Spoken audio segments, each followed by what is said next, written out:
Everybody, and thanks for coming. And I welcome the delegates, Professor M.ANANDAKRISHNAN to come to the dais, and Professor Mr. Sridhar Anandakrishnan, and Dr. Ravi Anandakrishnan, and Mr. Rama Anandakrishnan, and Mr. Satyan Anandakrishnan. Please come to the seats.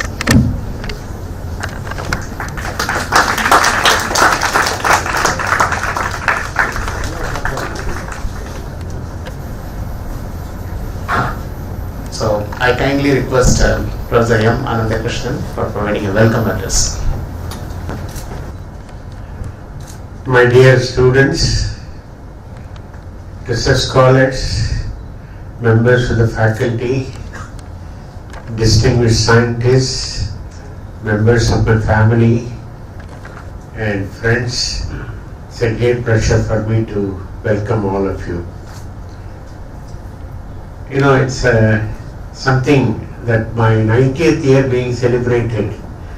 I see Professor Parthasarathi, who was past 100 and is still dynamic, mobile, independent, and doesn't even carry a walking stick. I think so. He's an inspiration, and I hope I will be able to live up to that in my life. So I'm very happy to introduce Sridhar Anandakrishnan. Ramu is my first son. Ravi is he's a computer scientist, IIT Kanpur Mechanical Engineering, and then worked for Accenture many years. Suddenly got sick of computer science and went to bioinformatics, did his PhD in bioinformatics. Now he is working with a company in dealing with the DNA and that sort of thing. And Ravi is a doctor. He is a Bellary Medical College graduate. Went and he specialized in oncology, medical oncology. Is apparently a successful practitioner in Baltimore area. And Satyan is a Madras IIT B.Tech and did his aeronautics, went to Virginia Tech, did his master's degree, and then joined a company in Washington on space satellites, Hubble telescope space satellite, and fairly rose up to the guidance control system. And then he left that organization with the new satellite, when Weber satellite was to be introduced. Northrop Grumman in Los Angeles, they got the contract. So he is now working with on the Weber satellite with Northrop Grumman. Now, our youngest son is Sridhar Anandakrishnan. I will take a couple of minutes to introduce him. We are very proud of him. He did part of his high schooling in IIT Kanpur campus school, and part of it in United States. And after finishing his school, he went to Columbia University and did his master's degree in bachelor's degree and master's degree in electronics. Actually, his specialty at that time is measuring brain waves for master's degree. And so he wanted to finish his PhD. He went to, this is for the information of the young students here, how scientists shape up in life. So after finishing his master's degree, his professor went to Wisconsin, and so he followed him up and went to Wisconsin University to do his PhD in electronics. Next door to his department was a geophysics department. A team was going to Antarctica, and they wanted a technician who can, this is about 40 years ago, they wanted a technician who can record the measurements, whatever they are taking, and take care of their computers and things like that. So they took him on a summer job, paying some $1,000 or some $1,500 a month, and so he went with them. And he stayed in the ice, underground ice house for about 3 months. Only 6 of one cook, 2 or 3 professors, and himself, and some instrument mechanic. And 3.5 months or 4 months, I don't know, something of that order. And he stayed there, and he got completely brainwashed about the Antarctica. And so he came back, and we were in New York, and he called me, "Daddy, I'm going to switch over to geophysics." I said, "What?" "No, I'm going to go to geophysics." "You don't know about geology." No need to know geology. This day geophysics is electrical, electronics, waveforms, mathematics. I can do it. So that is how he switched over to geophysics. And he has made so far about 25, how many trips? 25 trips to Antarctica. Each trip in the summer months, in November, December, which is their summer, and spent quite a lot of time on that. And he has fairly a large research grant, National Science Foundation. He is actually chairman of the research grant committee of the National Science Foundation. And so he did a lot of work. He published mostly in Science and Nature. And for his contribution, they have named a glacier, US Geological Survey has named a glacier called M.ANANDAKRISHNAN Glacier, because it's got so some side tribute to me. So that is how he has done quite well. And now, of course, he's, if I may say so, one of the acknowledged experts in polar research, both Arctic as well as Antarctic. He goes as a consulting sometimes on situation in Arctic melting.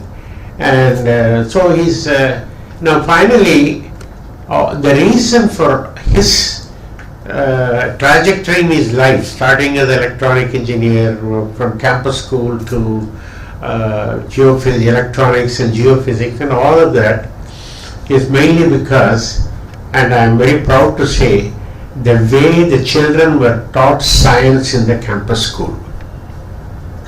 The way Vikram Sarabhai used to visit our campus school when he was a student, and he was to spend more time in the campus school than in the our university.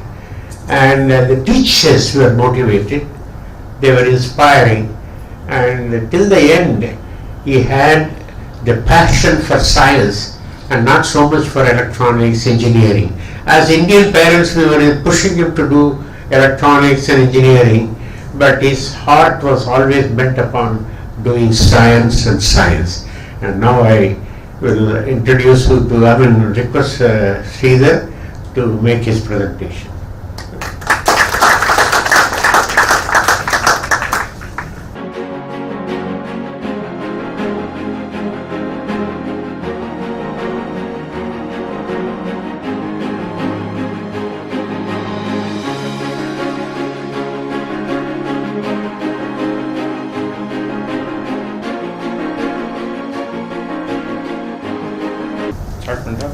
It's a small teaser about Professor M.ANANDAKRISHNAN.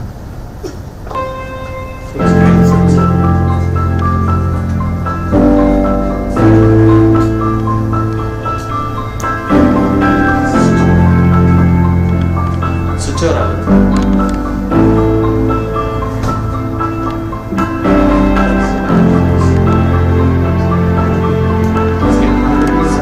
The laptop.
you very much.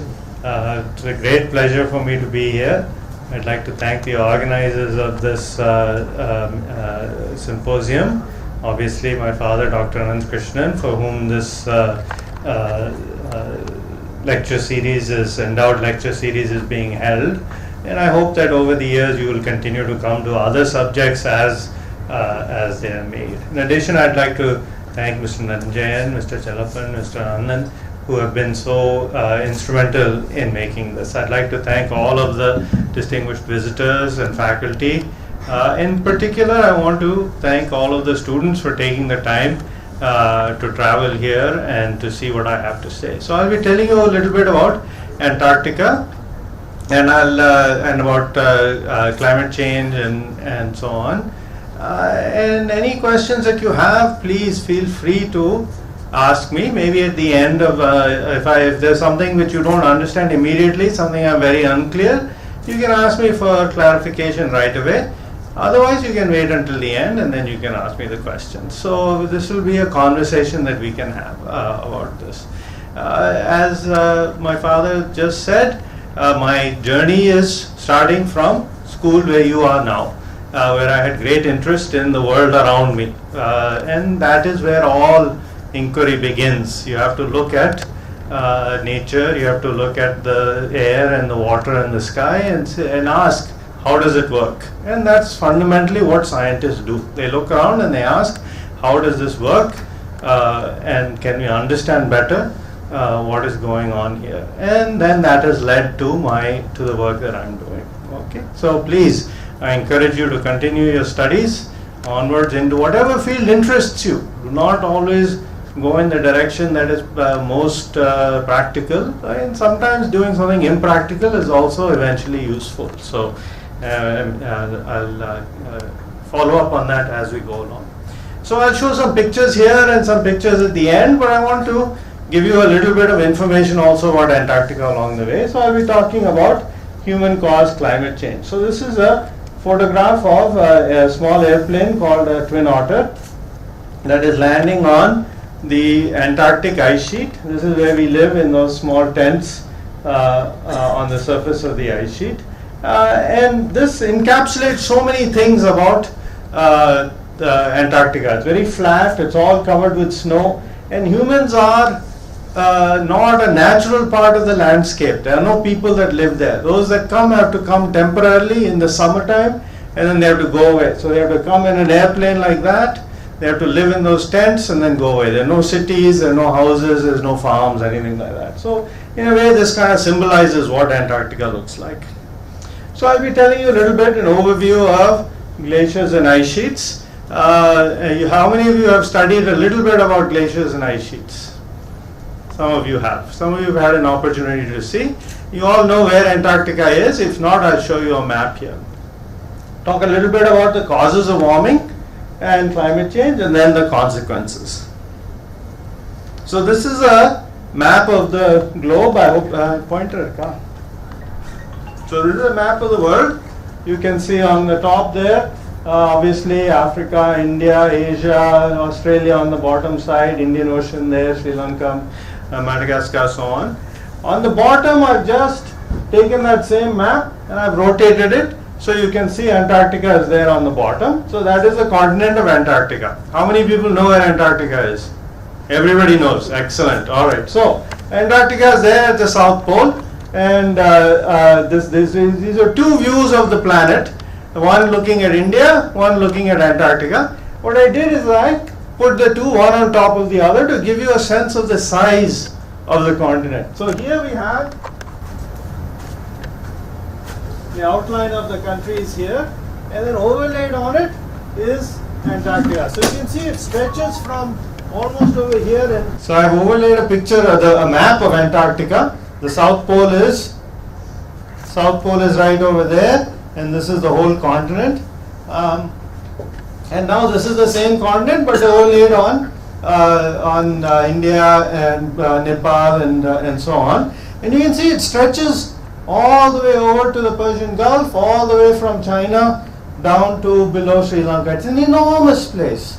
It's thousands of kilometers in each direction, and it's all covered with ice. Imagine where we are standing now with 2 miles of ice on top of our heads, but over this entire area. So that is what Antarctica looks like. That is what the physical form and structure of the continent is. And even though it's far away, so here is India here, and Antarctica is stretched along the bottom of the globe over here. Even though it's far away, as I'll show here, there's connections between the two, which means that we here and people in the States and all around the world need to know what's going on down there, so that we can understand what's going on with the climate and the environment. So this is a cartoon that I pulled off of the internet. When you stand at the South Pole, and this is something that you have to turn your head around and think a little bit differently. You have to imagine you're standing at the South Pole, then you look out and it's north that way. Which direction is north here? Can anybody tell me? I've turned around a little bit, but let's see. In the direction north, I think north is that way. So here the ocean is there, north is that way. Here always it's north. When you're standing at the South Pole in Antarctica, north is there, and north is there, and north is there. In all directions you turn, it's only the north. So it's a very confusing continent, because doing the directions is very, very difficult. Which way is east, which way is west, which way is north, which way is south, nobody really knows. So it's a funny place that way. Anyways. Where is the Indian station there? So there's a number of stations around the continent. There is a Dakshin Gangotri is a station that is, it's here. So there are actually, now they built 2 stations. The old one that used to be there for many, many years is here, and the second one they built is somewhere over here. I can pull it up later on. You have questions at GAR? No questions, say. Okay, so now we'll get a little bit to the science of glaciers and ice sheets, and then I'll show you some pictures. What is the animal that lives in Antarctica?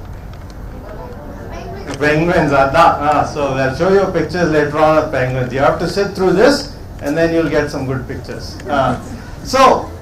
This is a continent. This is a cartoon showing the continent of Antarctica. So it's just a representation. This is, as I showed you, the whole continent. It's covered with ice. It's filled with ice that's 2 miles thick. Where did that ice comes from? That ice comes as snowfall. So around here we get rain. If it's cold enough, then that rain doesn't fall as water, but it falls as snow.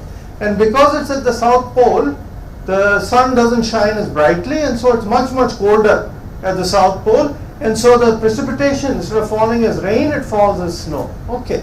So that snow falls, and it's so cold there that the snow doesn't melt. It just stays there. So year after year, the snow builds up, builds up, builds up, builds up, until eventually the ice gets so thick that it starts to flow away from the center towards the ocean. Okay.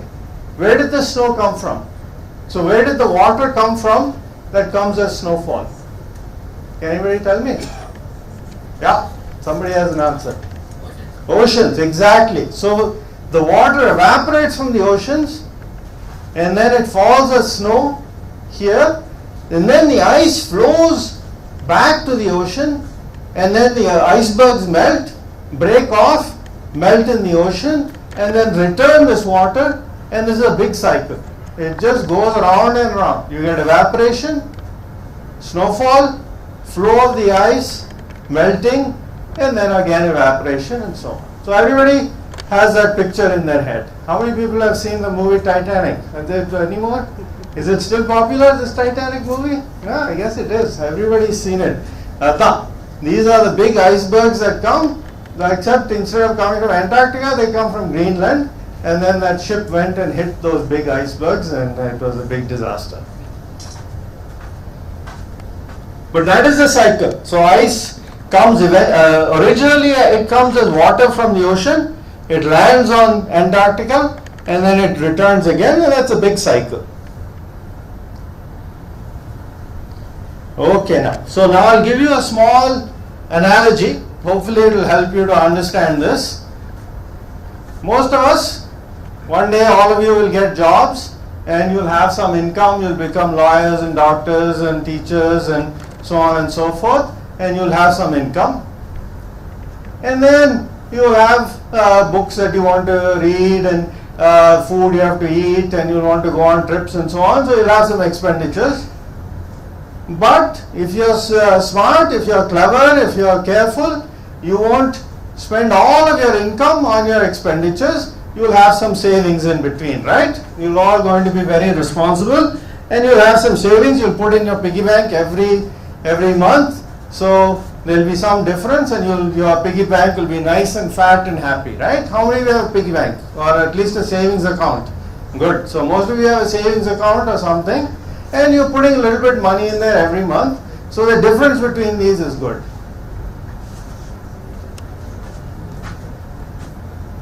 Now, unfortunately, you've become extravagant. You're eating 2 ice creams every day instead of 1. You start to go on many trips. You start to eat more and more food, but your income has stayed the same. What's going to happen to your piggy bank? It's going to become chota. It's going to become small, right? Okay. So this is exactly the same as with Antarctica. I told you this was a cycle. You get evaporation here, snowfall here, the ice flows back, and this ice breaks off and lands into the earth, so into the water. So you can think of this as income. So the ice sheet is getting income of snow every month, every year. It has expenditures every month, every year. There's expenditures of ice that are going away. The difference between those two is the savings. And if the expenditures start to grow and grow and grow, what happens? The savings start to shrink and shrink, and the continent starts to shrink and shrink. The input, the income is going to be the same year after year, but what is happening now, as I'll talk about a little bit more, is that the expenditures are growing and growing and growing. The melting is growing and growing and growing. The icebergs are going more and more, and so you're losing more and more ice from the continent. So your expenditures are growing, but your income is still the same. Income is still the same year after year, and so your savings account, your piggy bank, is shrinking and shrinking and shrinking. Yeah, question? Sir, you told that the ice will get melted. These melted ice will again melt to form water vapor and form the waves. So Very good question. So the question is, this melted ice will evaporate and will come back. The problem is the amount of evaporation is also not changing.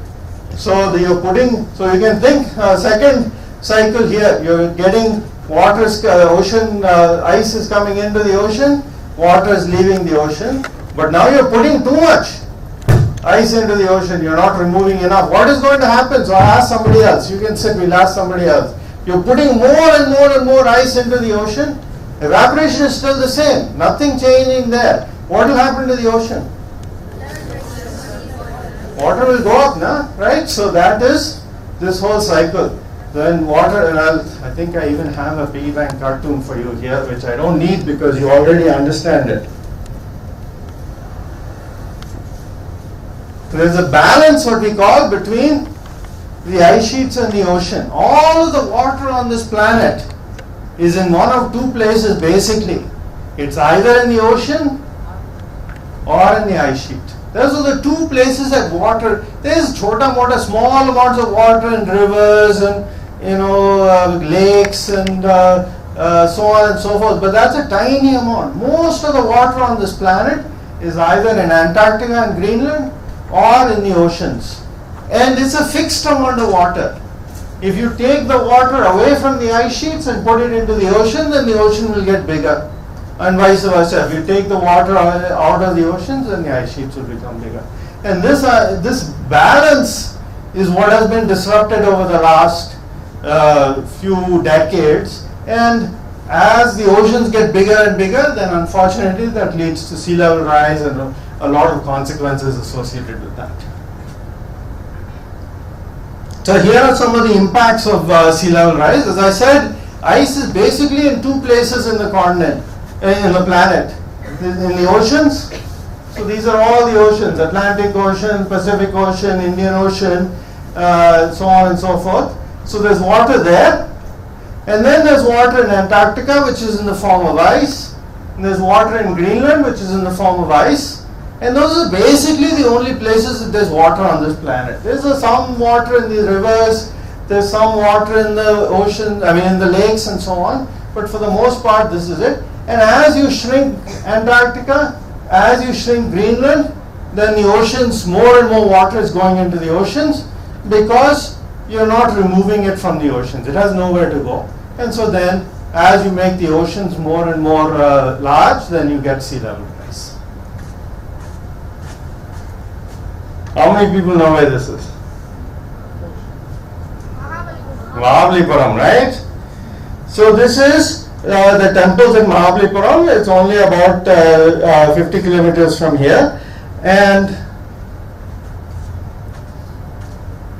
so this is, where are we? Right here. And so this is this coast of India here. This is the ocean. And as I said, as the Antarctica and Greenland start to lose their mass and sea level starts to rise, then these places that are marked in red start to go underwater. And over the course of maybe the next 500 years, the world today looks like this, and maybe in 100 or 200 years we might have this problem where these places that used to be land are now underwater, and maybe in 500 or 1,000 years or 2,000 years, lot of these places that are now land will go underwater. And this is the fundamental part of my research, is how long, when will this happen?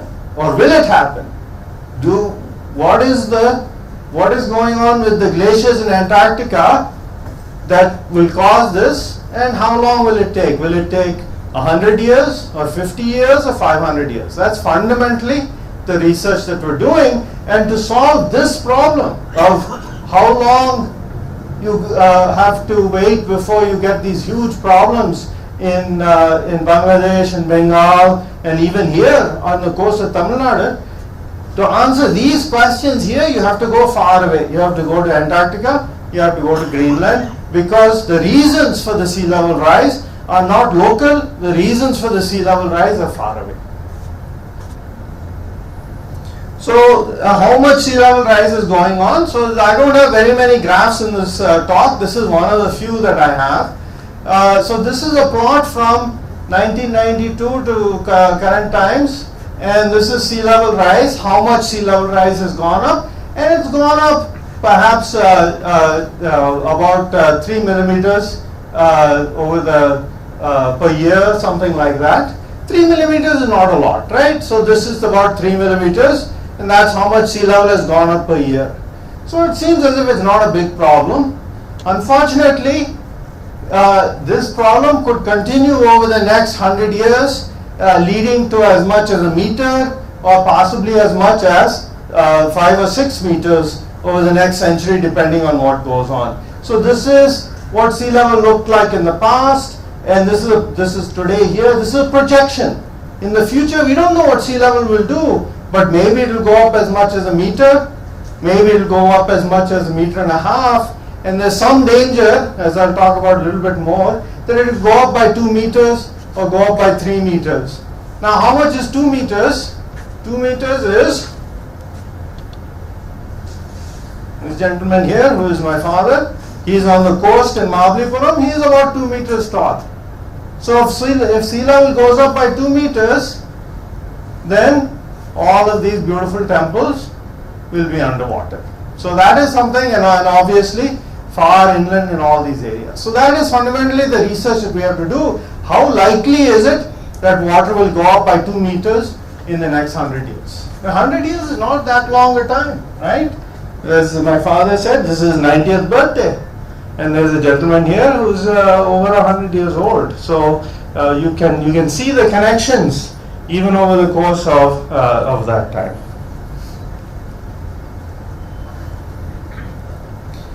So this is a map projecting what the temperature will look like in 100 years time. This is just a guess, it's a model, but you can see 3 degrees centigrade, 4 degrees centigrade, 5 degrees centigrade, 6 degrees centigrade, 7 degrees centigrade. And so a lot of India here is going to be warmer by 3-4 degrees centigrade. A lot of Africa is going to be 4, 5 degrees centigrade. In northern Russia, northern Canada, it's going to be 6, 7, 8 degrees centigrade warmer. So you can see huge temperature changes in 100 years' time are coming. And when you make so much warmth, ice is going to melt more and you're going to have more sea level rise. So this is a story that, and this is not simply something that I am talking about. There's many people around the world who are working on this problem. So this was, I just happened to see, this was in the newspaper yesterday, day before yesterday. Just by accident, I just saw this newspaper article, and this is talking about Antarctic ice loss. So it's not a problem that simply I'm working on or my students. There's a lot of people around the world who are working on this problem just because they think it's so important. It has so many consequences for all of us and for all of you in particular. So the second thing I'll talk about briefly is the causes of this warming. And I won't spend a lot of time on this because I think many of you will have seen this before. But this is the Earth's atmosphere. So the air that we breathe over here.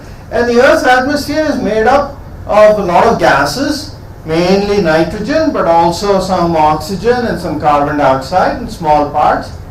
And all of those gases help to trap the sun's rays. So the sunlight comes in, and all of these gases in the atmosphere, they trap the sun's heat and they keep us nice and warm. Without these gases, we'd be in deep trouble. So that's a good thing. We need these gases to keep us all warm, all the nitrogen, oxygen, and carbon dioxide. The problem is that if you take petrol and gasoline and coal and all of those things and you burn them, then you put more and more CO2 into the atmosphere. And as you put more and more CO2 into the atmosphere from coal burning and petrol burning and so on, then you trap more and more heat, and so you get a rise in temperature. All right, so this is fundamentally the reason why we are having global warming is because we are putting more and more CO2, carbon dioxide, into the air by burning coal and gasoline and so on, and that's leading to a rise in temperature. The consequences of that is what I've been interested in. And one of the most immediate important consequence is that the temperatures, you can see, is already rising. It's gone up by about almost 1 degree centigrade on a global average in the last 30 or 40 years. So already the globe is getting warmer and warmer, and the consequences are there.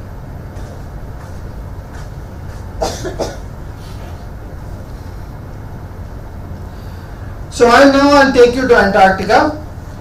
Again, I showed you this map before. This is the South Pole is here, and this is by convention. I told you before, Antarctica is a very confusing place.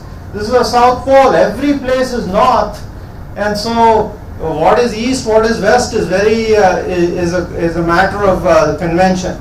So by convention, we simply call this part west, and we call this part east, even though there is no west and east. As I said, this is the South Pole. North is in all directions, and so it's very confusing. So purely by convention, we just say, okay, let's all agree to call this West Antarctica, and I'll call this East Antarctica. So if you ever hear that, if you're reading the news, and I hope all of you, when you see a news story in the newspaper, you pick it up, a science story in the newspaper, you pick it up and you look at it. I think after this you'll notice there are a lot of stories about either West Antarctica, East Antarctica, ice, glaciers. So maybe this will give you some context and it will help you to understand those newspaper stories a little bit better, and I hope that you can do that. So there's something called the marine ice sheet instability, where all of the ice in this part of Antarctica is under sea level. It's actually very deep. It lives in this deep hole. If you were to take the ice away instantaneously, there'd be a big hole in the ground here that's almost a mile deep, and it's now currently filled with ice. So this is what we call a cross section. So this is a line that's cut through the ice, and this is a cartoon showing the cross section through Antarctica. So a marine ice sheet is, a bed is below sea level. So the bottom of this glacier is actually below sea level. Instability means this glacier is very prone to losing its mass very quickly. I won't go into a lot of details, but the point I want to make is that there's a huge part of Antarctica, West Antarctica, where scientists are very worried that the ice is below sea level, and because it's below sea level, it's prone to losing mass. And altogether now, if Antarctica loses mass, what happens? Sea level rises. Exactly. It's a one-to-one relationship. You lose mass from Antarctica, sea level goes up. All right. And so this part of Antarctica, West Antarctica, is the focus of a lot of research because of this marine ice sheet instability. The glacier is unstable. It's prone to break up. It's prone to losing its mass. And that is what the research that we're currently doing. We don't know the answers yet, but we're currently trying to work very hard to see how rapidly it'll break up. What's the thickness of this ice sheet? Maximum? So the ice is on average it's about 2 kilometers thick. The deepest part of the ice anywhere is a place here called the Bentley Subglacial Trench, which happens to be named after my PhD advisor, which is almost 5 kilometers thick, deep. That is the deepest part. West and East Antarctica is on average more like 3.5 to 4 kilometers thick. So there's a big difference between the two parts of the continent, and they act very differently, and they're very different in their responses to climate change. So the most worrisome part is this part is about 2 kilometers thick, and the bottom of it is below sea level. This part, for the most part, it's above sea level, the bottom, and then it's also very thick. But if East Antarctica were to melt, then it's very, very dangerous. That has almost 50 meters of sea level rise in it, 50 meters. That is too much to think about.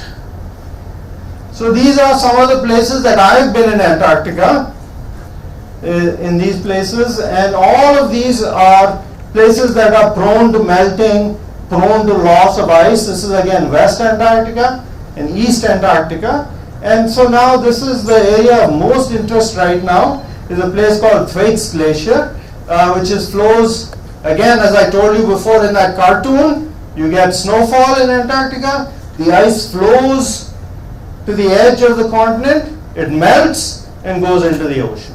Ice, even though it's hard, it's solid, it feels as if it can't move. If you get enough of a mass of ice together, if you get 2, 3, 4 kilometers of ice together, all that pressure on the ice makes it flow like honey, or flow like I don't have a good analogy for that, but like ice cream or something like that. So when you get the ice, when the ice gets under enough pressure, it stops being a hard substance and it starts to flow like honey across the continent. So the work that we are doing in the years ahead is going to be in a place called Thwaites Glacier, and we'll be conducting work to measure how thick the glacier is and how prone it is to this marine ice sheet instability. So the ocean is over here, the glacier is over here, the snow falls, the glacier flows, it goes into the ocean. So the question is this glacier speeding up? How much will it speed up? How much ice will it lose over the next 10 years, 20 years, 50 years, 100 years? Because that's the time scales that will affect all of you, and that is the time scale that we have to know about the loss of ice. If all of this ice were to melt and go into the ocean, sea level rise by almost a meter. In some places more than that, more than 1.5 meters. So that's a very worrisome glacier. Here's a photograph of this glacier, just for scale. It's very difficult for people to get a feel for the scale. Can anybody guess how high this is? I've given you some clues here. 5 kilometers. That's one guess. Anybody else? 2 miles. Not quite. See, there's some people here. So there's some people here standing for scale. So maybe it's It's a few hundred, maybe 100 meters, 200 meters, something like that. But it's very deceptive because the glacier goes down for another 400, 500, 600 meters. So the whole thing, you're absolutely correct, the whole thing is a kilometer. From the top to the bottom is 1 kilometer, but we can only see the top. Yeah, it says come back.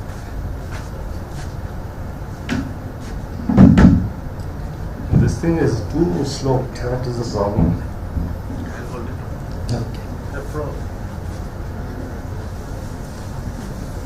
So this ice is almost a kilometer from top to bottom, but only a small amount is showing. The rest of it is down below our feet.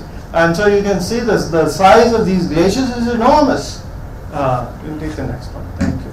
This is another photograph. Again, this is the ice in the back. The ice comes down, flows from the interior. This is the ocean over here, and it breaks off into these big icebergs. So these are the icebergs that the Titanic would hit. These are the big icebergs that would float out in here. Eventually they'll melt. So this is the ocean, this is the continent, and the ice. This is the cycle that I'm talking about all the time. Ocean evaporates water, it lands as snowfall, it flows back, and then it breaks off into these icebergs.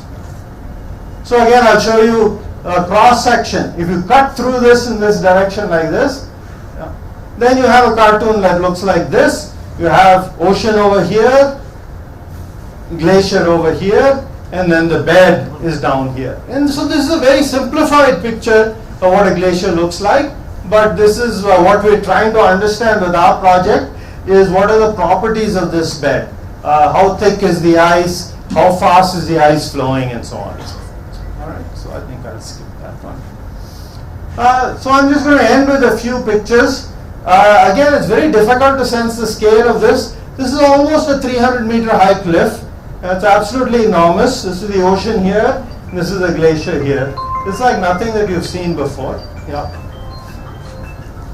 So this is sort of the conclusion that I have. Thwaites Glacier is this glacier I'm worried about. Because ocean and air temperatures are rising, then as I've told you over and over again, as ice sheet shrinks, oceans will rise. Thwaites Glacier unfortunately could shrink very, very fast, which means sea level could rise very, very fast, depending on what's the rock underneath. And that's the research that I'm doing along with a lot of colleagues from around the world, is to see what's underneath the glacier, because that's what controls how fast this glacier will shrink. So currently we think in the next 100 years, sea level will rise by about 0.8 meters, by about 2 feet. Unfortunately, if Thwaites Glacier does what a lot of people think that it might do, then sea level will rise by more than 1 more meter. So total will be closer to 2 meters than 1. And that is the great worry about Thwaites Glacier. But the one thing that we can all do, so this is a picture showing where there's croplands in India and Asia and so on, and grazing. So this is where all the food production takes place. If we were to convert some of that to solar energy, about this much area, then we could meet all of our energy needs. So this is a challenge that I give to you as students, is to continue to work on solar technologies and renewable technologies, sustainable technologies that will provide food and energy and comfort for people without taking away all the croplands, without taking away all the grazing lands, but will allow people to have the comfort of industrial production which they need. But the estimates are that you don't need a lot of solar power, that you can do this, but it's a challenge that needs to be met by the next generation. Yeah. So what can we do? Obviously encourage everybody to use less power, recycle and so on, and then preserve and protect wildlife and nature. This is something that you have to look out and not just be a technologist, not just be an engineer, not just be a you have to think as a citizen of the planet, as a natural, in all the natural wonders that we have. So here's some photographs. I can step through them quickly. So this is again big glaciers in Antarctica. So these are actually penguin tracks left by penguins. When they go, sometimes they'll sit on their bellies and slide along. And then this is another area where a lot of penguins live. Let me see if this goes. And this is how we travel in the Antarctic. We fly in these small airplanes.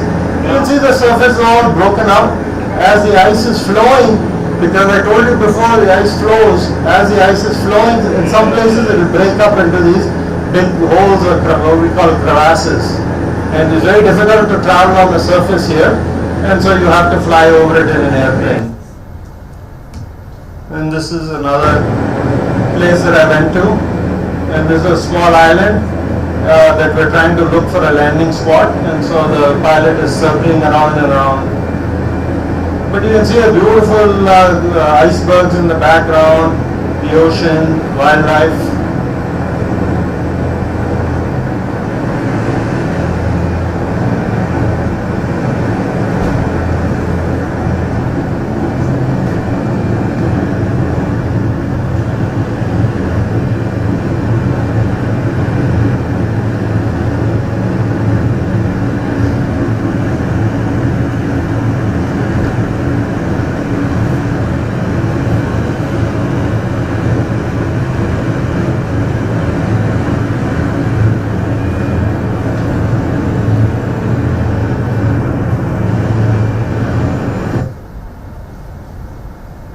This is how we go in these big airplanes with the skis on them. This is one of my former students. So in the inside of these airplanes is not very comfortable. Nobody comes around with lunch or anything like that. So it's very rough. This is one of the bases at the South Pole, and you can see all the structures are built right on the ice itself. This is the ship that provides all of the supplies for some of the bases. Some of the bases are very comfortable inside. They have libraries and so on. But other places are very rough. We're just living in tents out on the middle, and you're cooking for yourself. You can see it's very cold. You have to wear all of your warm clothes and hat and gloves and everything, even on the inside of the tent when you're cooking. Yes, here's some more photographs of how we travel.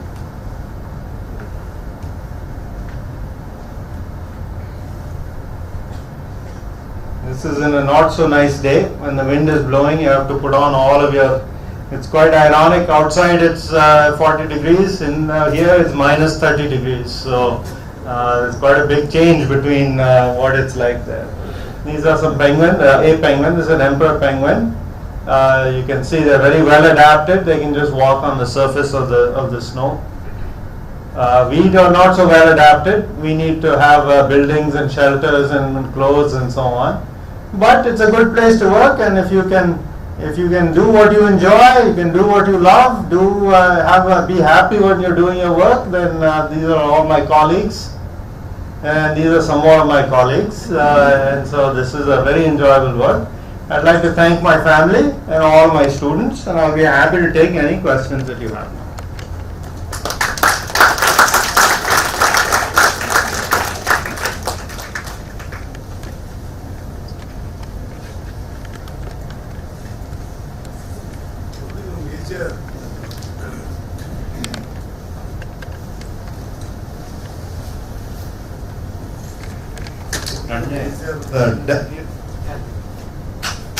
How do you measure the depth of the bed of the ice? So the question is, how do you measure the depth of the bed of the ice? It's a very, very good question. It's a very difficult problem because you're standing on top of this material. You don't know how much ice there is below your feet. So I've said this as a question for some of the students. If you wanted to know how thick some material is, how would you do it? You could bore a hole. Excellent point. Now boring a hole means you can get the thickness in one place. You need to know it in 100 places or 500 places or 5,000 places. You cannot bore so many holes. Any other way that you'll do it? Sonar. It's excellent. Sonar. Perfect. So that is where you put. How does sonar work? It sends supersonic waves inside the ice pits and measure the depth. How does it work again? So you send the wave and then what happens? And the waves return back, reflects and return back. That's how we measure the time. Perfect. Excellent. So you send the wave, it reflects back. Somebody else tell me. What do you measure? What aspect of the wave do you measure? Time, right? How long it took for the wave to come back, and that tells you, because you know how fast the wave is traveling, then the amount of time it takes to come back tells you how thick it is. So there, you don't have to ask me, you can ask your fellow students, they will tell you everything you need to know. The second way that you do it is, you use what's called radar. All of you know what radar is. Radar also works very well in ice. So you can either use sonar or you can use radar. Radar uses electromagnetic waves, electrical waves. Sonar uses sound waves. So the two are complementary. Sir, what is the status of things like acid rain? We are hearing in countries like Norway, Sweden, acid rain is happening. Is it happening in the South Pole like you are discussing, and what is the kind of the condition? Has it become that, or it's different from that kind of situation? Yeah. So the question is about acid rain. So acid rain fundamentally comes when you are burning coal for the most part, and then the coal exhaust, the carbon dioxide mixes. Thank you. With the water and air, and it comes out. It's more acidified as before. So this is a problem all around the world, not just in Europe or North America. It's a huge problem here also. And in a slightly more general sense, as we increase CO2 around the planet, the carbon content of the oceans is going up. And that is a huge problem for the ocean life, because so many of the animals that make shells, all of you walk on the beach, Elliott's Beach or the beach, main beach, you pick up these shells. Those shells are made up of what's called calcium carbonate. And that calcium carbonate starts to dissolve as the carbon dioxide in the water goes up and up.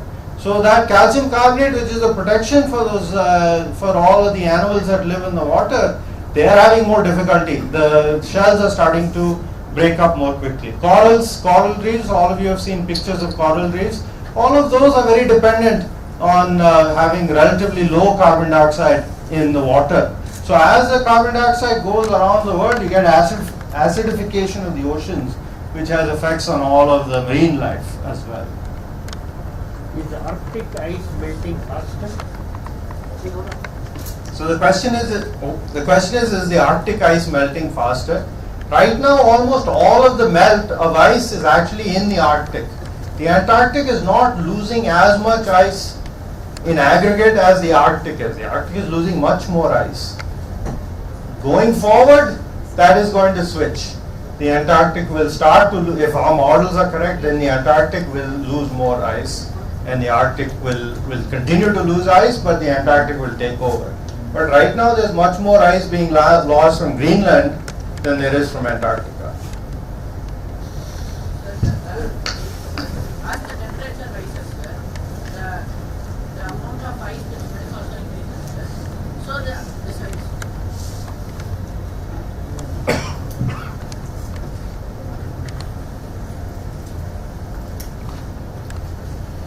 As the ice increases, the amount of the temperature increases, the amount of ice that melts also increases.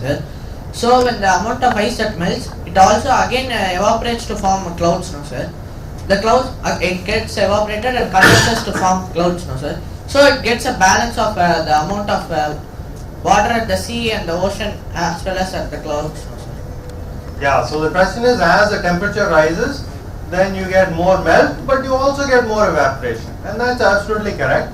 The problem is the amount of melt, the increase in the amount of melt is so much more than the increase in evaporation. So the air can only hold so much water, and so you get a little bit more evaporation, you get a little bit more humidity, you get a little bit more, and so absolutely right, you get more evaporation from the ocean, but the amount of extra melt from the glaciers into the ocean is so much more. So on balance, you're still not, your piggy bank, if you will, of the glacier is getting smaller, and your piggy bank of the ocean is getting larger because everything is changing, but the amounts of the changes are different. Sir, why are ice deserts rich in natural resources, sir? Ice deserts like Serbia, Antarctica, Arctic, rich in natural resources. Oh, natural resources. There are some, hopefully in Antarctica nobody will go looking for the natural resources. So Antarctica is a very interesting place politically. It is what is designated by the UN as a continent for science. And in the 1950s and 60s there were some very visionary people who said let us set aside this continent as a place of study, as a place of protection, as a place of preservation. Let's not have any mining activities, let's not have any natural resource extraction. Unfortunately, the one distinction is there is fishing and whaling and so on that goes on, but even that is very well regulated and so on. And so the natural resources that are there, whether they are there or not is not very well known for one thing, because nobody is searching for them. Mostly people are concentrated on other topics. But if they are there, then they will be left in place and they will not be exploited because at least for the next 25 years, as long as this treaty that has been signed by many countries including India, this treaty is in force for another 25 years, and then after that hopefully they will continue this treaty year after year. We'll see. So Since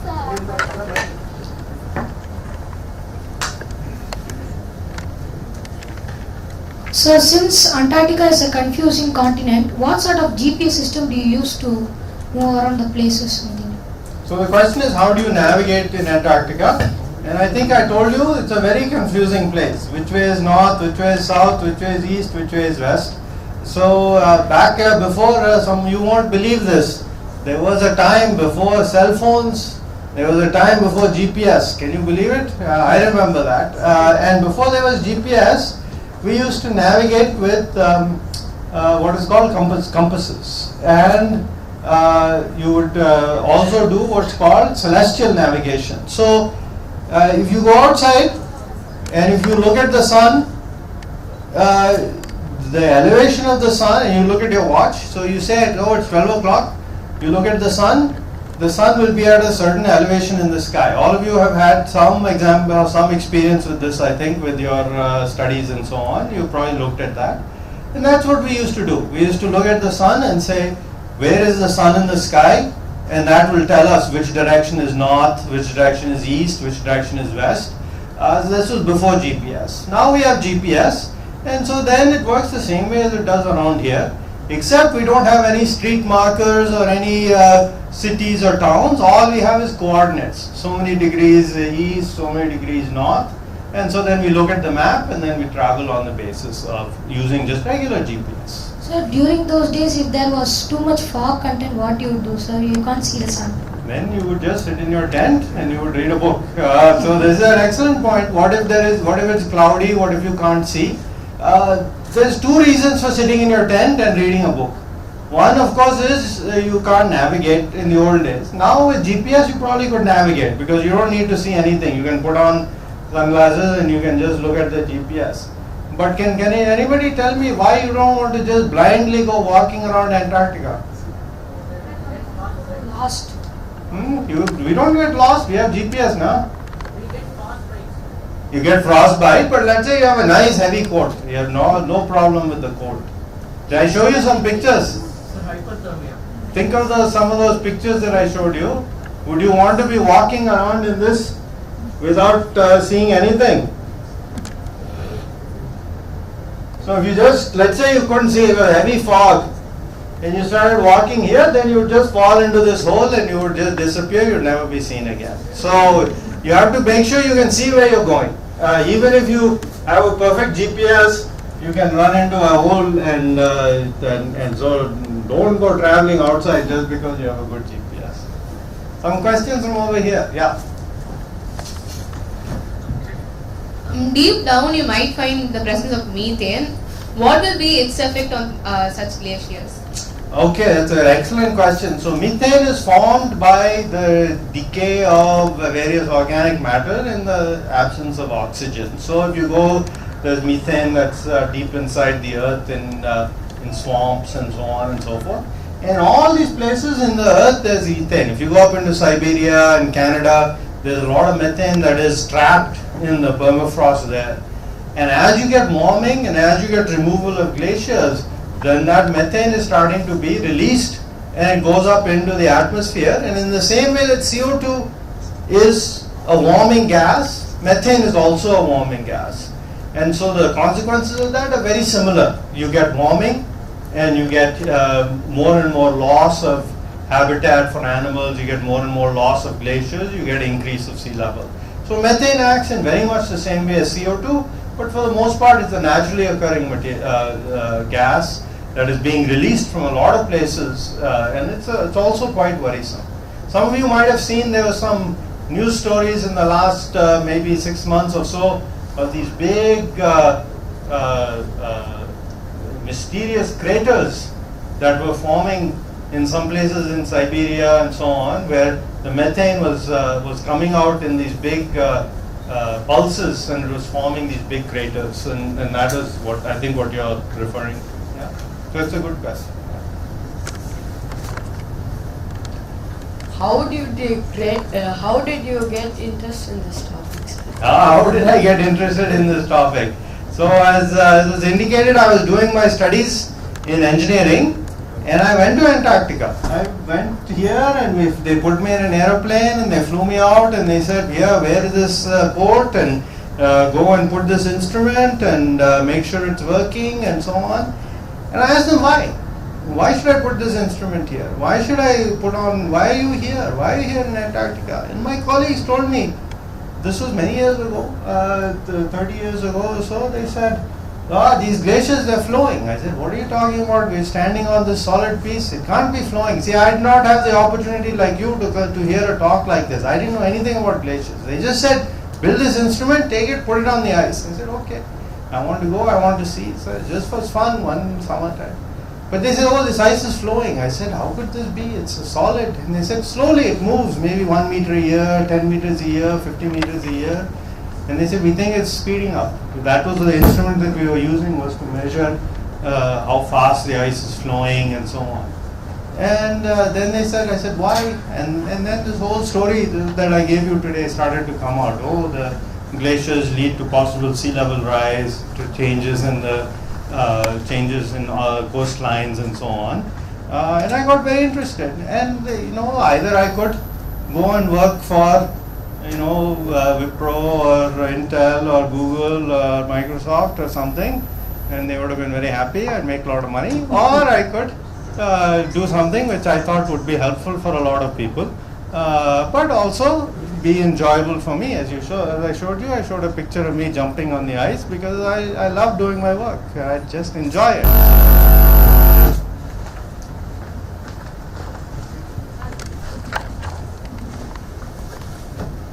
So for landing a huge flight like that, you need a dense ice sheet, no sir? Yeah. So as you are saying that it's melting, the glaciers are melting, then it would be difficult to find the landing sites for a huge plane like this. Yeah, so the question is, how do you land? And one of the things that's quite interesting is, so this is a photograph of this big plane.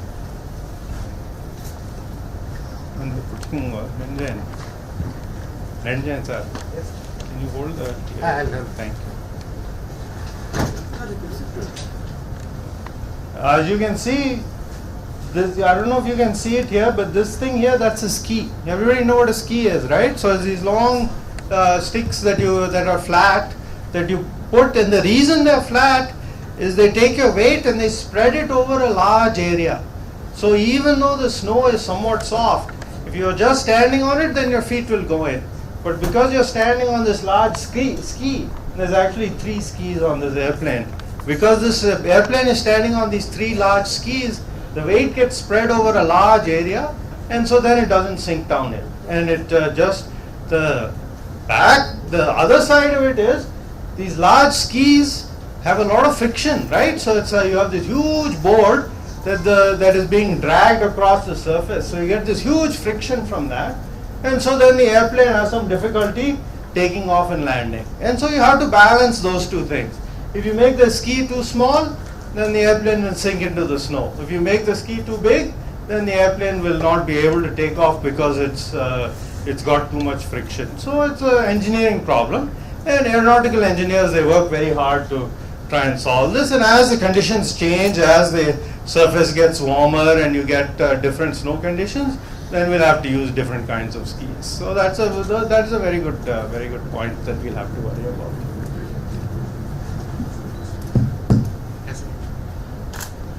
I just want to ask, our research team has been there for more than 25 years. In various teams, they have been there in various places. Have you found something which is mind-boggling or which is so, you think that it shakes the world, or we have been able to apply them in various places? Yeah, so the question is, what is the most sort of astonishing thing that we've ever, that has surprised us the most about the continent? And I'll tell you this.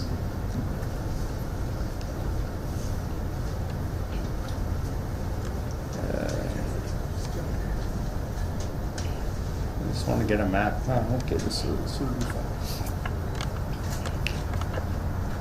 So these are some areas that I've been to, and these are blow-ups of each of those areas. And these colored bands here, this is a glacier.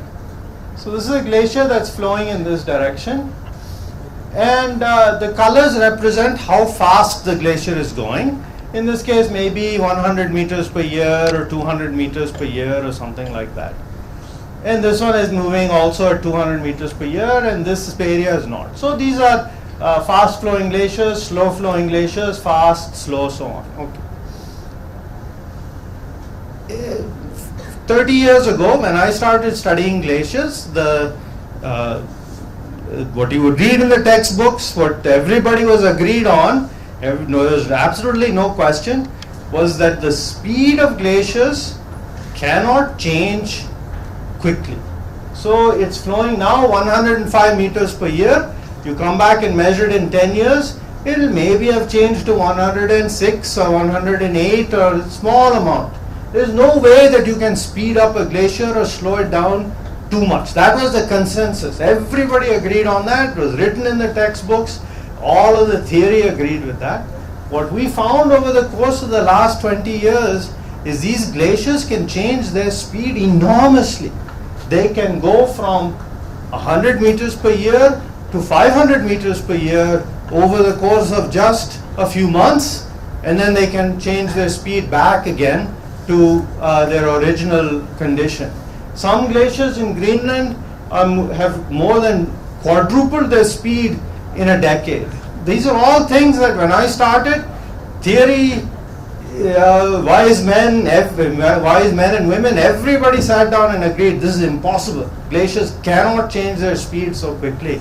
And that is one of the most astonishing things we found, is how dynamic these glaciers are, how quickly they can change their, and it all has to do with the property, the pressure, water pressure. So the glaciers are basically sliding over a layer of pressurized water on the bottom, because the temperature, again this is very unusual, but the temperature increases in the glacier as you go to the bottom. So the bottom of the glacier is quite warm. It's almost at the melting point, and so you get a huge amount of water at the bottom, and that pressurized water is like a lubricant, and these glaciers can speed up and slow down by traveling on that lubricating surface.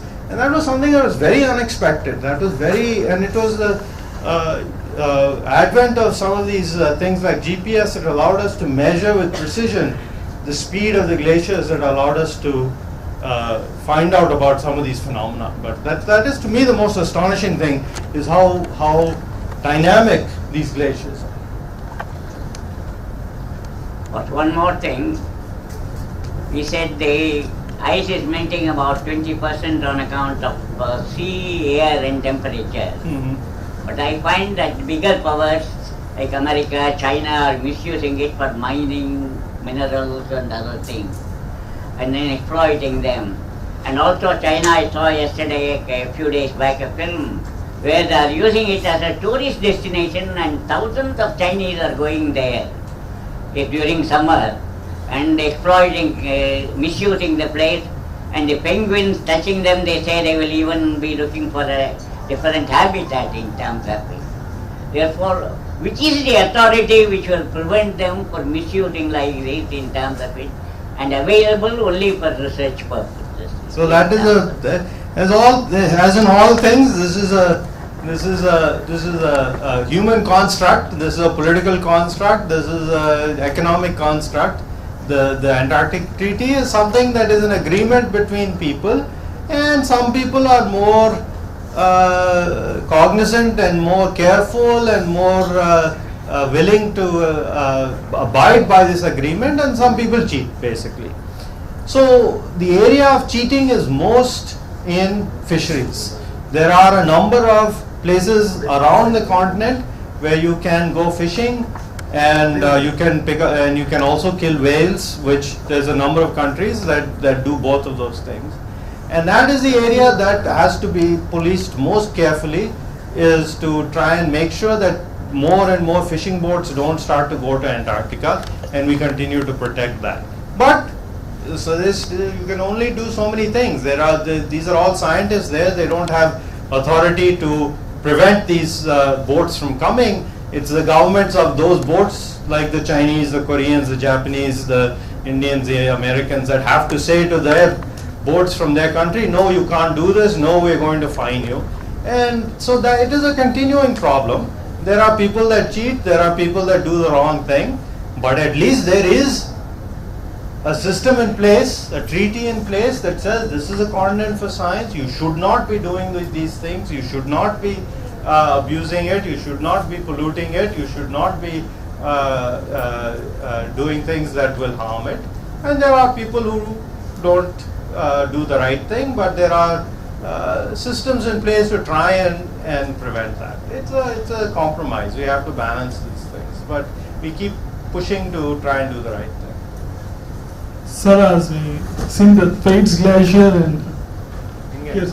Oh, sorry. you can see the Thwaites Glacier and David Glacier. Where is Dr. Anandakrishnan? So Dr. Anandakrishnan's glacier, his glacier is right here. So it's actually, I have to confess, I've never seen it myself. It's in such a remote place. See, to travel in Antarctica is very difficult, obviously. Those aeroplanes are big and expensive, they need a big crew. So you can't simply say to them, let us go and go here and go there. You have to have a reason for going wherever it is you're going. It has to be approved, it has to be authorized and so on. So you put in grants to go and study this area, go study, and then they will provide you with the resources to go to those. And so so far, there's been no reason to study this area, so I've never had a chance to go. Thank you.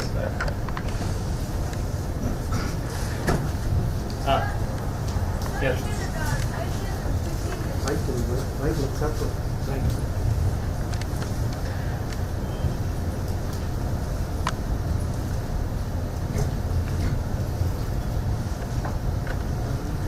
Sir, you say that the glaciers quickly melt, no sir? So when we are doing research or we are in the tent, sir, if the glaciers started melting, how we can save ourselves or we can identify that the glaciers are going to melt?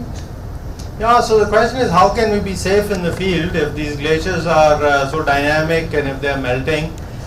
So there's two types of things you have to worry about. You should know in advance, is this an area that is melting fast? Is this an area that has crevasses in it? Is this an area that, but even then, as I said before, as scientists we are not infallible. We don't know everything. And so you have to have a margin of safety. Even though you say, I think this area is safe, even then you should keep your eyes open. Don't just go out in the fog like this fellow here with his GPS and start walking everywhere. You have to make sure that you can see where you're going, that you know where you're going. And so if you combine those two things, then even though the melt is quite rapid, you can find areas. And for the most part, the melt is confined to the edges, around the edges of the continent. And so here in the interior, it's the danger is more in those big crevasses, which are not melting so rapidly. So once you find them, then you can identify them and say, okay, this is a dangerous place. Let me go here instead. So it's something you have to be careful about. But if you have common sense, then it's quite possible. So one thing I want to say is that our research teams are made up of students, both men and women, girls and boys from across the world, and so I encourage all of you to think that it is possible for you to go there, and it is possible for all of you to go there and to study these things, but you have to also have a skill that you bring to it, whether it's in maths, whether it's in science, whether it's in history, whether it's in law. So for example, you can become a lawyer and you can study the Antarctic Treaty and go after these fishermen who are doing bad things. You can become an environmental lawyer, and so there's lots of areas that you could look at from different directions that you could be looking at this.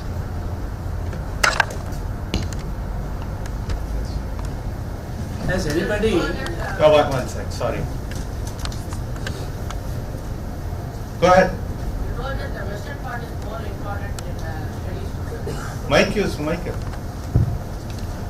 You told that the western part is more important for studies, no, sir.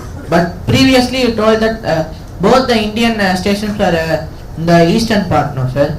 So what does the Indian stations research about? So when I said okay, that's a very excellent question. So mainly I've been talking about loss of ice and this whole idea of the balance between the ocean. This is called glaciology, study of glaciers. It's not the only thing that goes on in Antarctica. There are people that study biology. There are people that study atmospheric physics. There are people who study astronomy. There are people that study oceanography. There's hundreds and hundreds of things that are interesting about Antarctica. I am looking at one very specific piece that I'm interested in, and for that piece, for sea level change, West Antarctica is quote more important. Obviously both parts are important, but the more dangerous part is West Antarctica, and so that is why I am studying here. If I am studying biology, if I am studying oceanography, if I am studying all sorts of other things, those are other reasons for having. And so the Indian bases and many bases, the French base is here, the Australian base is here, the Norwegian base is here, and so on. So many people have bases all along here, and they have put them there for different reasons. Different, important, interesting, fundamentally exciting reasons, but different reasons. Sir, on what is the ice formed, sir?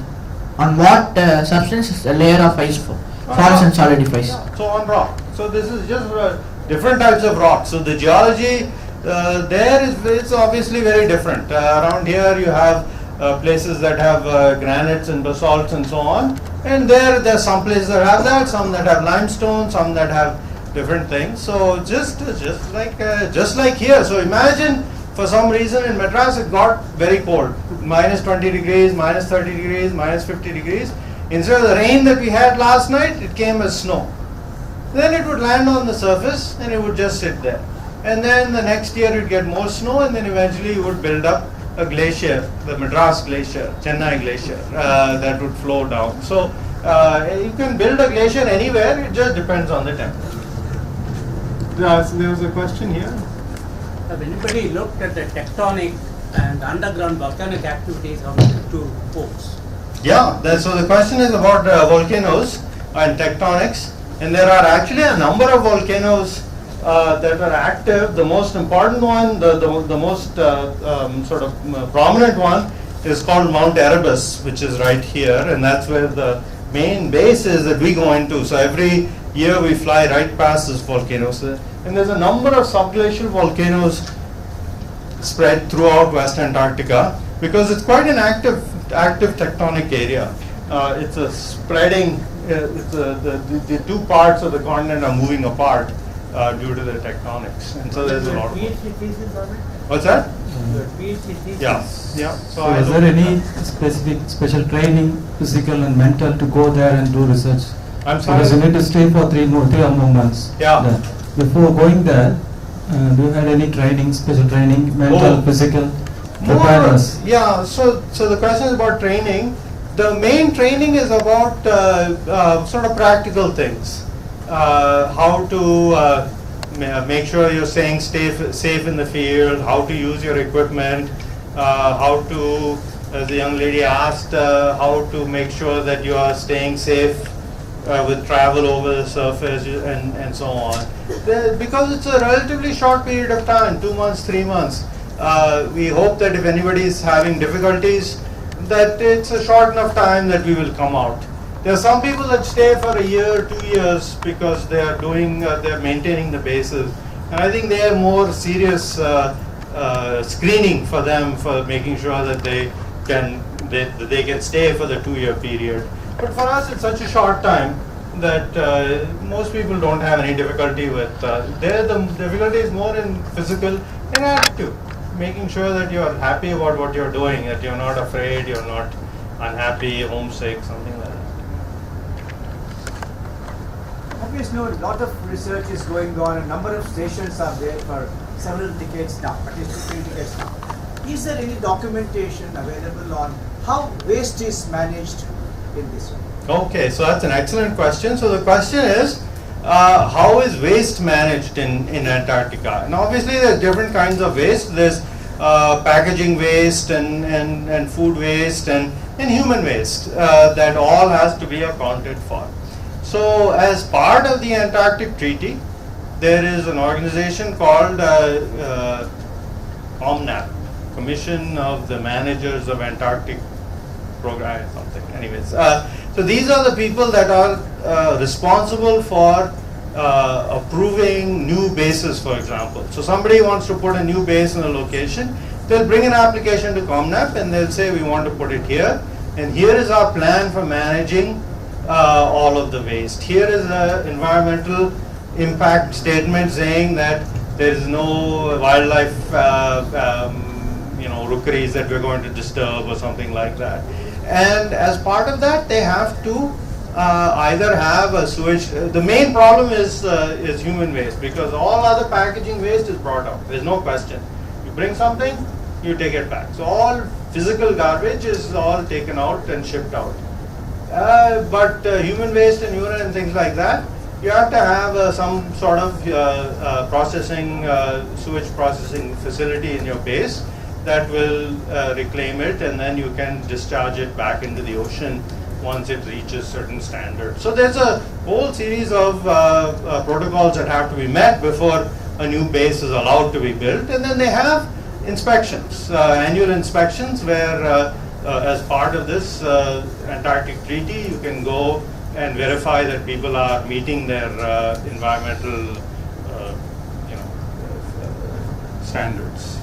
So it's a huge part, and I would say a big part of the footprint in Antarctica is not just going there and doing science, but then also removing a lot of, because you can't leave anything there, because it used to be until about 1980 that people were terrible. This goes back to the question here. Everybody used to just make a hole, put everything in it, push snow over it, and forget about it. Every year, year after year, everything would just go into this one big garbage dump in outside the base, and there was no concern about it. Then in 1980, Greenpeace, which is an environmental advocacy organization, they went on their own money and they took photographs of everything, and they sued the US government in court, and they sued the British government in court, and they showed footage, and they showed these photographs all around, and then the governments came around. They agreed that they had done a bad job and were not meeting the standards of the Antarctic Treaty, and they put in a whole set of new guidelines for handling waste and for so on. So again, it's very important to continue to not just look at the words in the treaty, but whether people are meeting that. Will a magnetic compass work in the Antarctic? Aha, excellent question. Will a magnetic compass work in the Antarctic? Anybody have an opinion? Yes or no? How many yes? How many no? No. So how many people know how a magnetic compass works? Right? So there is a magnetic field. Yeah, globe and car. Do I have a picture of a globe? Maybe this. So this is a globe. This is the North Pole here. This is the South Pole here. And there are magnetic field lines that go from the North Pole to the South Pole. and the magnetic field lines go this way. And if I stand there with your own magnet, then that magnet will line up with the magnetic field lines. And so you can say, even if it's cloudy, you can hold your compass and you will line up nicely. So everybody is happy about that. So we've been using this for probably hundreds, if not thousands of years. We've been using these magnets. And you get a nice.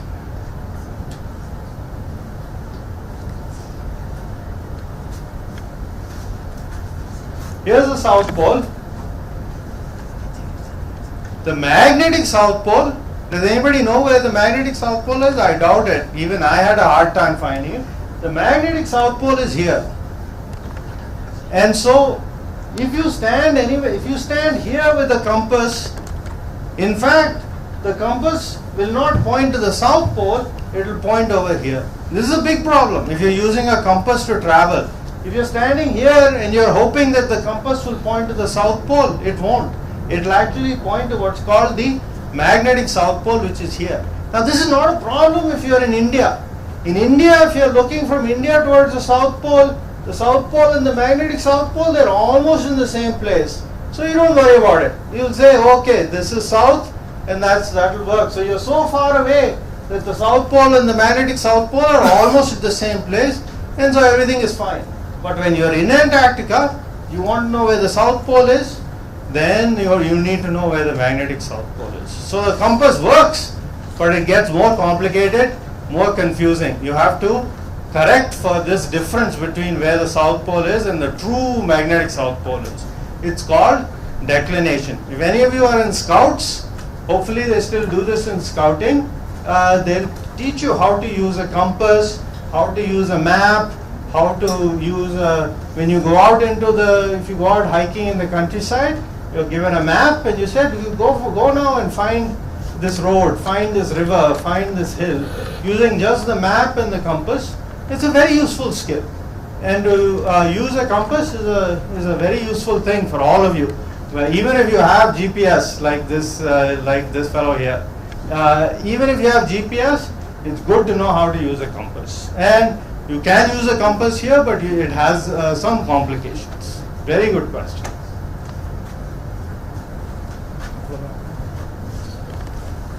Yeah.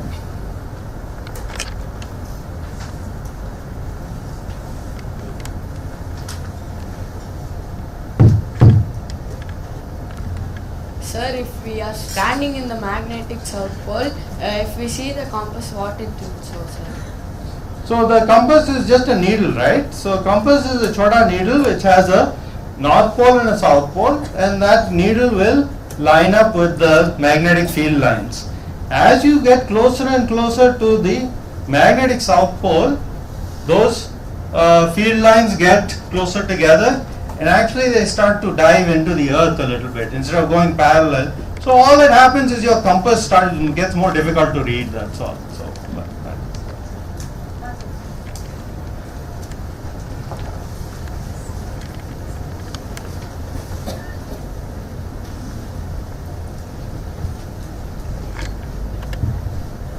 Sir, is there any possibility to find a direction with the help of animals, sir? For example, seasons after season, animals used to live in that Antarctica, used to go travel places, no sir? Is there any possibility to find the locations and directions, sir?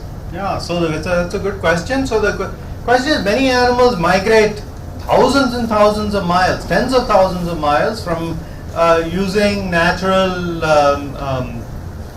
clues.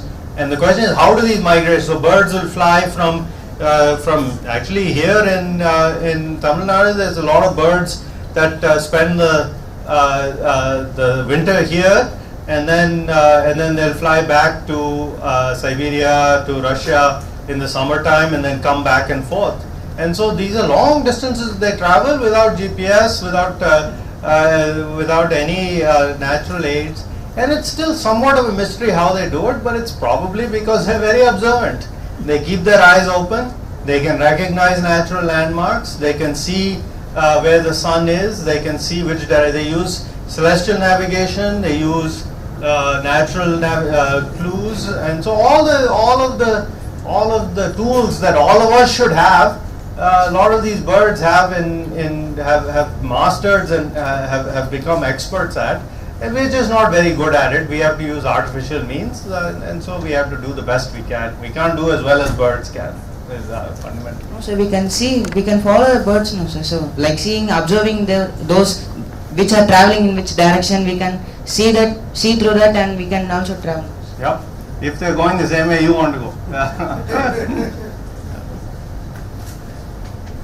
So, sorry for the interruption. We have a more reservation for girls in IITs, but very few questions came from girl students. Have any more questions from girls' side?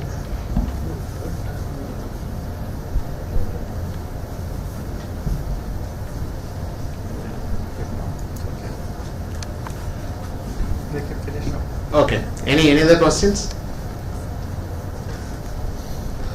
Yeah. It's the last question we'll take. Does the ice melt from any other reason for the melting of ice? Is there any other reason for the melting of ice? Oh, is there any reason for the melting of ice? So fundamentally, ice melts because it gets warm, and as you heat it up, it'll melt. But there are different ways to make it melt faster and slower. And the fastest way to make ice melt is to put it into the ocean. Now it is surrounded by water, and so this is an experiment all of you can do. You can take an ice cube out of the refrigerator, go home and take an ice cube out of the refrigerator. You can put one on a plate in the air, and you can put a second one in the water and see which one will melt faster. And it's not a perfect experiment because the water needs a temperature and the air temperature should be the same and so on and so forth. So don't be too disappointed if it doesn't work out. But in principle, the ice that is floating in the water will melt a little bit faster than the ice that is sitting in the air. And so there are different reasons why ice will melt faster and slower. But fundamentally, you make it warmer, it will melt. That is, ice is very, very simple. So, but it's a good question.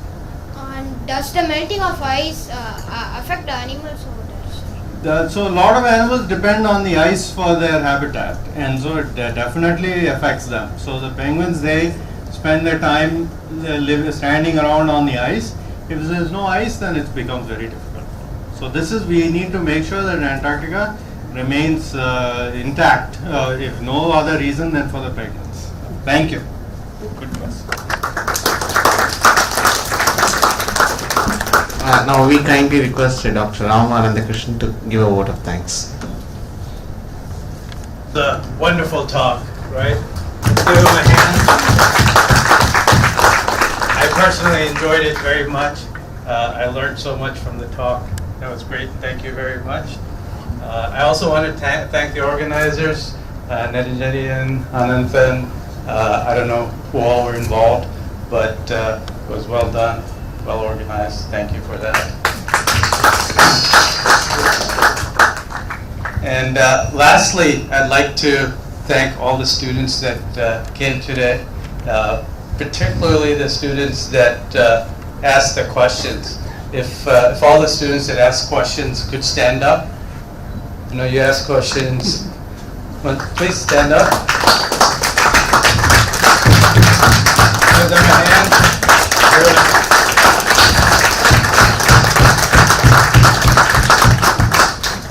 These are the future scientists of the world, so I'm very proud to have met you here, and hopefully someday in the future you'll be standing here giving a talk to the rest of us. Thank you very much. Thank you. I kindly request everybody to stand up for national anthem.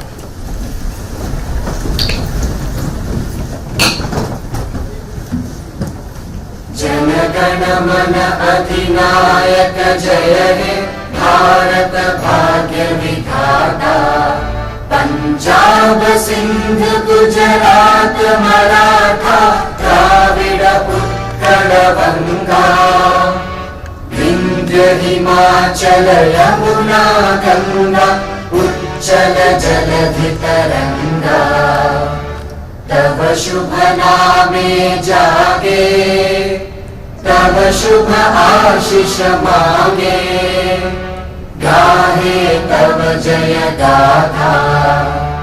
Jana Gana मंगलदायक जय हे भारत भाग्य विधाता।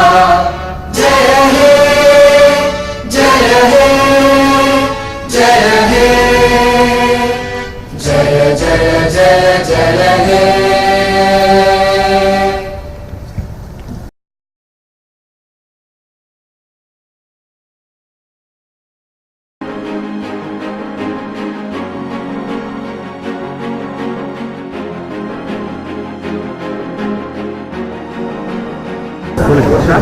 So Antarctica ice melt ಆಗಿದೆ, and because of the Antarctic ice melt, ocean level increase it's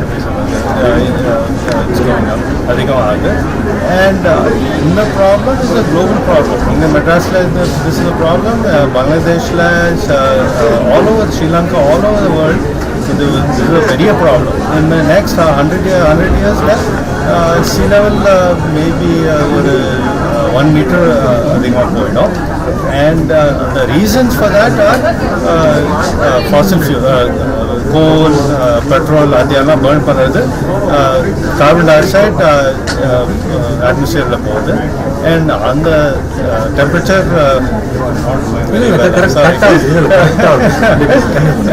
so and temperature romba sooda agudhu Antarctica la, and because of those high temperatures melt agudhu Antarctica la, and then the sea level is increasing globally.